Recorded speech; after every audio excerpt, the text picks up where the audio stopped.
बिस्मिल्लाहिर्रहमानिर्रहीम। Law gate lecture series के सिलसिले में एक नए लेक्चर के साथ आपके सामने हाजिर हूँ।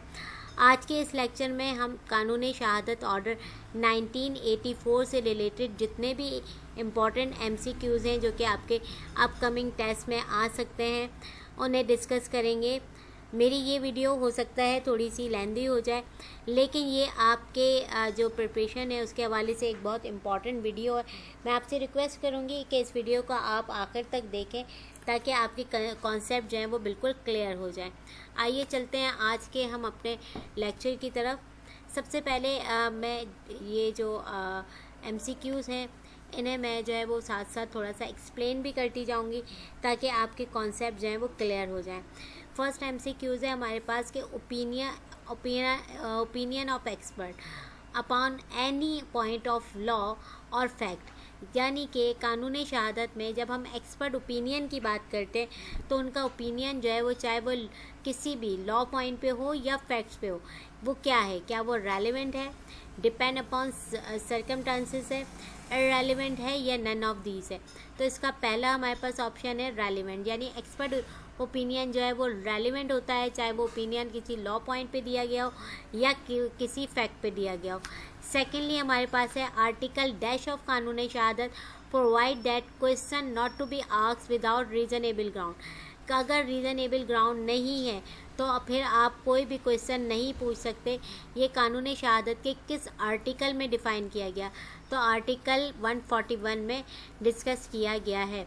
इसके बाद आर्टिकल 164 ऑफ कानूनी शहादत deals with the production of evidence that become available due to dash, यानी कि आर्टिकल 164 जो है वो कानूनी शहादत का वो क्या डिस्कस करता है, it discuss with the protection of evidence. ठीक है, जो तो किससे मुतालिक है, यह है मॉडर्न डिवाइसेस के हवाले से। इसके बाद एक confection on oath has dash in law, इसकी लॉ में क्या जो है वो इम्पॉर्टेंस है कन्फेक्शन की, तो नो सैनिटी इन लॉ, यानी इसमें लॉ में इसकी कोई इम्पॉर्टेंट नहीं होती। इसके अलावा dying declaration is that type of evidence. Dying declaration जैसे कि हमने पहले भी पढ़ा था, ये स्ट्रॉन्ग एविडेंस होती है, एक स्ट्रॉन्ग टाइप ऑफ एविडेंस है और इसमें आपको कुछ चीज़ें प्रूव करनी होती हैं जो कि हम अपने प्रीवियस लेक्चर में इसको बहुत डिटेल में डिस्कस कर चुके हैं। इसके बाद है अंडर कानूनी शहादत who is bound to determine the competency of witness. कानूनी शहादत में जो कॉम्पिटेंसी ऑफ विटनेस है वो कौन डिटरमिन करता है, वो कोर्ट डिटरमिन करता है। अच्छा, इसके बाद नेक्स्ट है accomplice shall be a competent witness against an accused in except in dash cases. Accomplice कौन होता है, शरीक जुर्म। वो एक जो है हमारे पास कॉम्पिटेंट विटनेस होता है, लेकिन किन केसेस में नहीं होता, क्यास एंड हद के केसेस में उसकी वो कॉम्पिटेंट नहीं होता।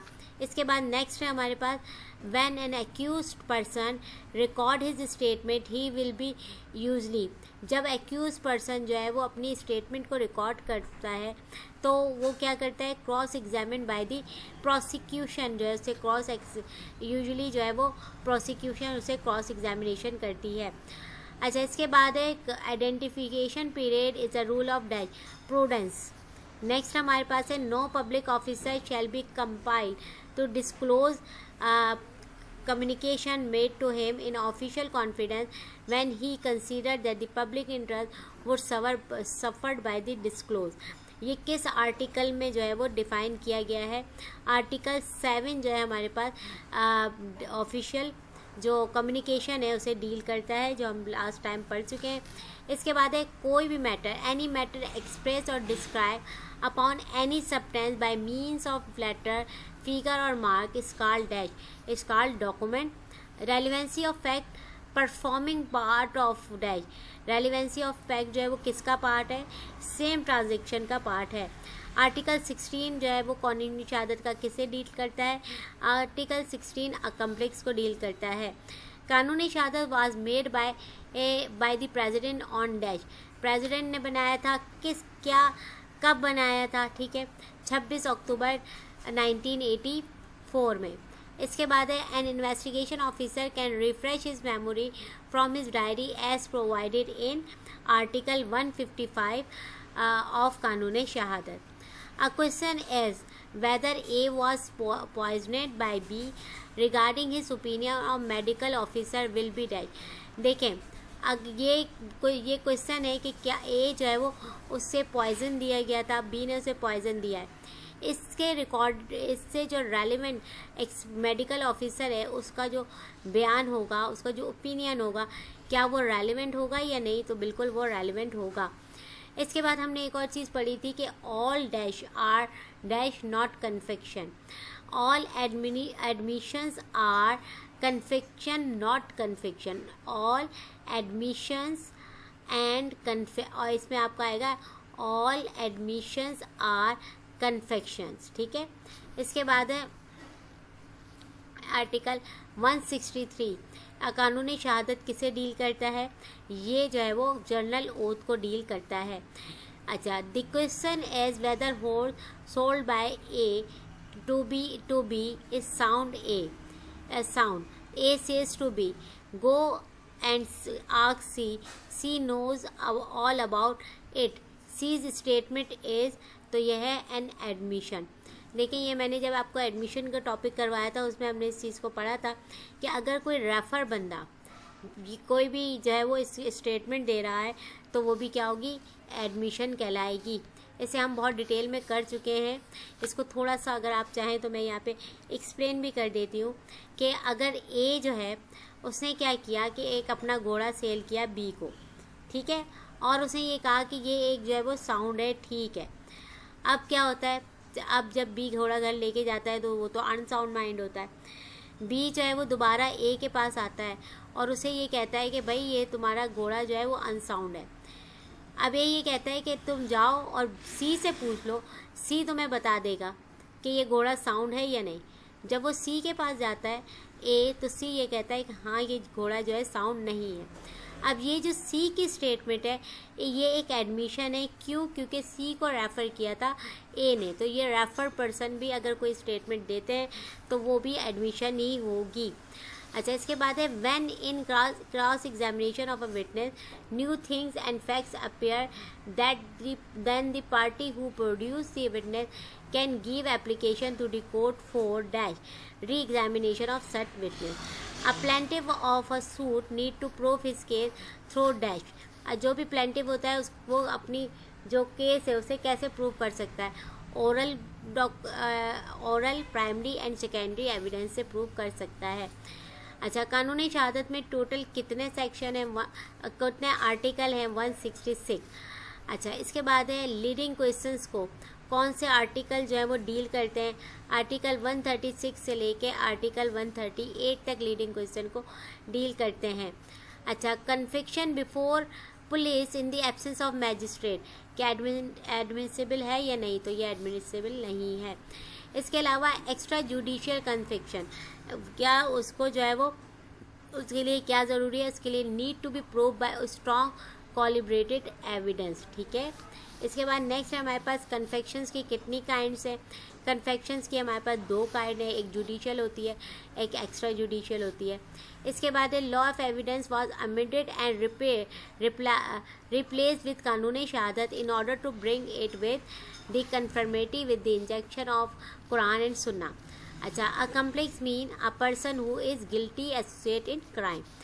Identification period need to be conducted before that magistrate having jurisdiction।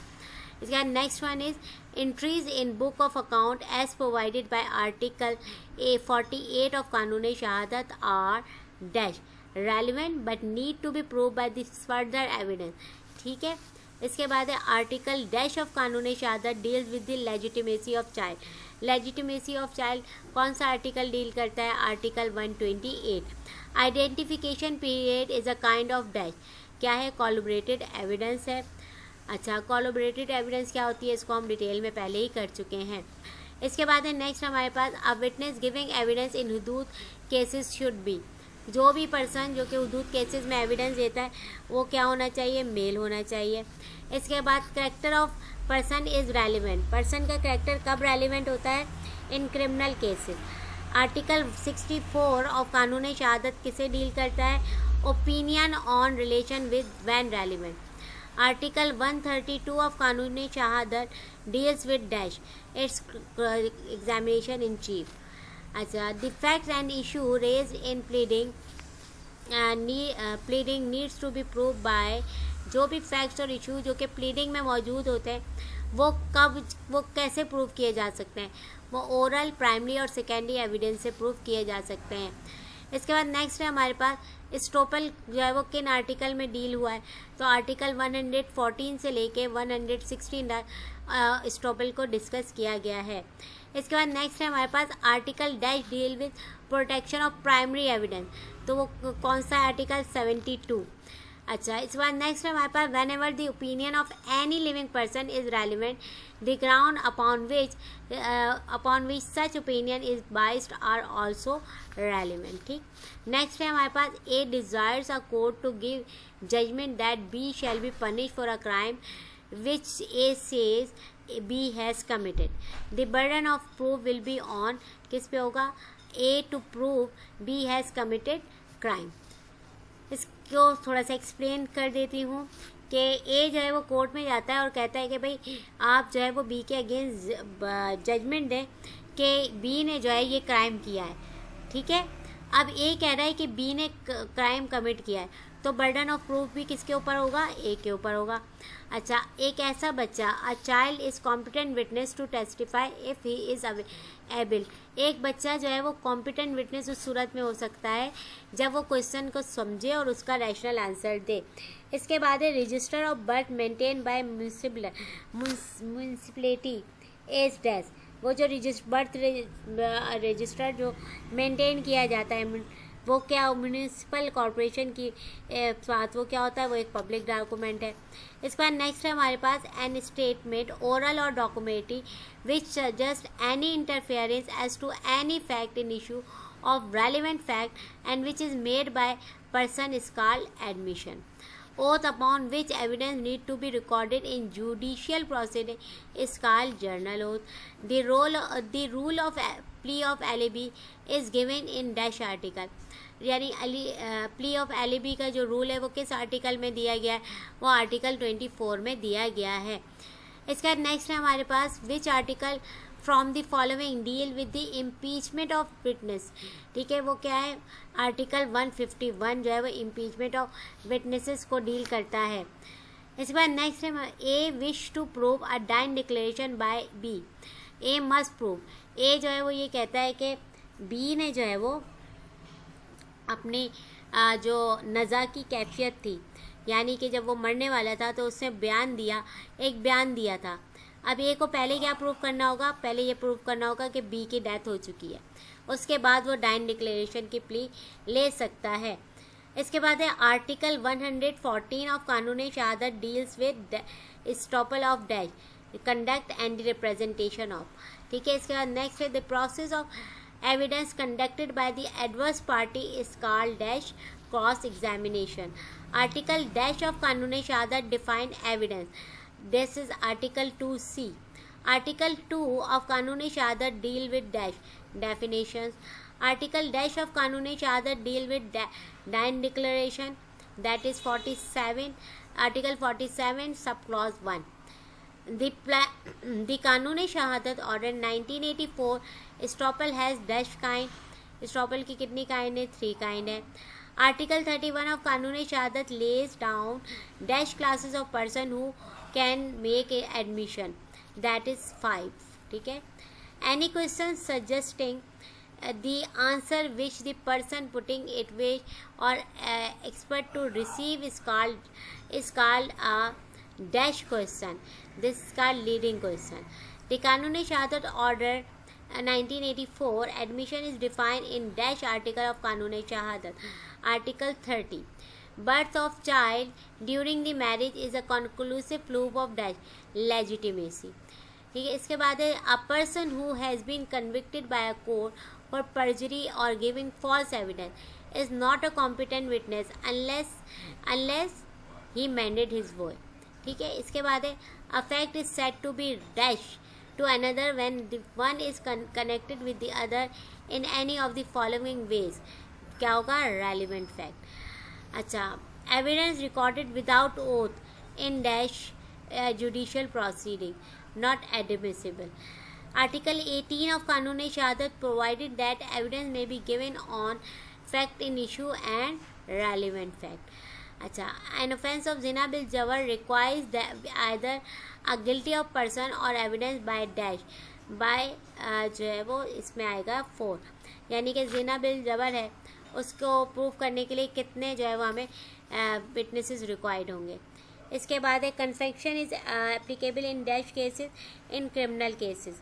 Next one is when any witness turn down and record his evidence against the interest of the party who produce it, the party can make an application to the court for declaring such person witness as dash as hostile.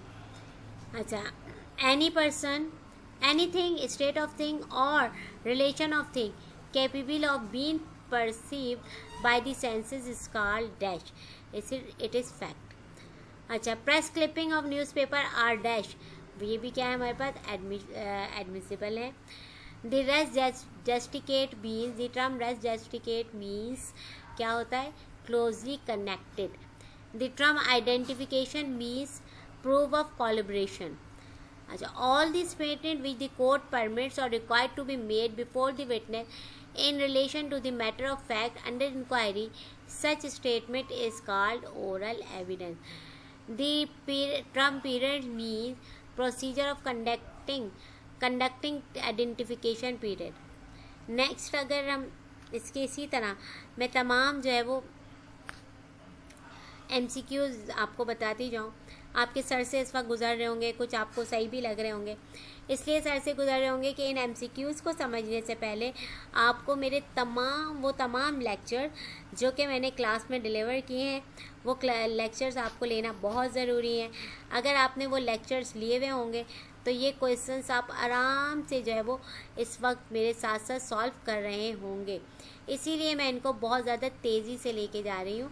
Next है हमारे पास कानून शहादत 1984 does not apply. कहाँ पे apply नहीं होता, proceeding before arbitrator proceeding में apply नहीं होता.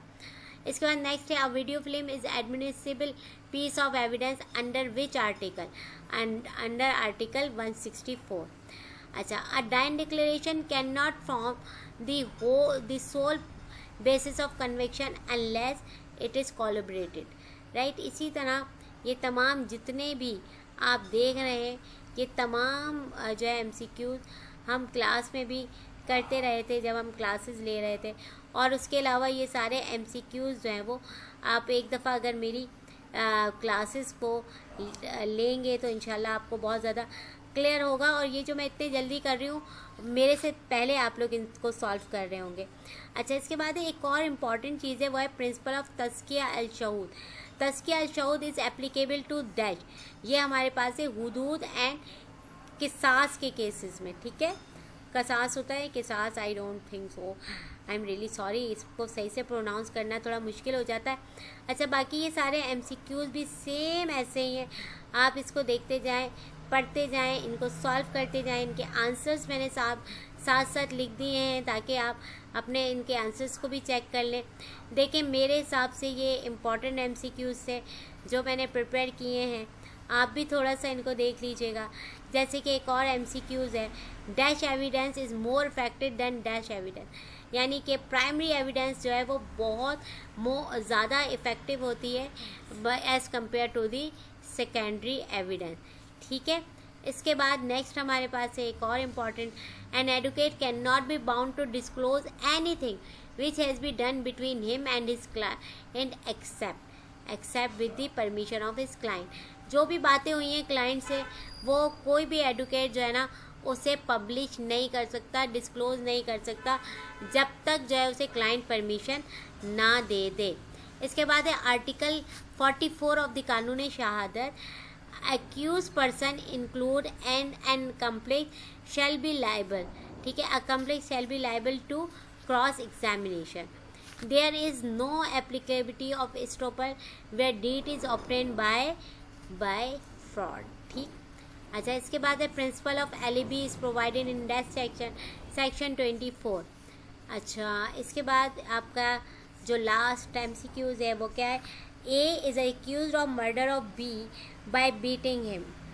Whatever was said or done by A or B or by the standard of the beating so shortly before after it has to form part of the transaction. Is it relevant or irrelevant? It is relevant. ठीक, ये थे आपके कुछ important MCQs। I hope कि ये आपके जो upcoming test हैं इसमें आपके लिए होपफुल हेल्पफुल होंगे। अपना बहुत ज़्यादा ख्याल रखिएगा, दुआ में याद रखिएगा और मेरे चैनल को सब्सक्राइब करें, शेयर करें और इसे जो है वो ज़्यादा से ज़्यादा लाइक्स करें। आप सबके तामुन की बहुत ज़्यादा शुक्रगुजार हूँ। नई वीडियो में इंशाल्लाह CPC के इम्पॉर्टेंट जो हमारे MCQs हैं उसके साथ हाजिर होंगी। अल्लाह हाफिज़।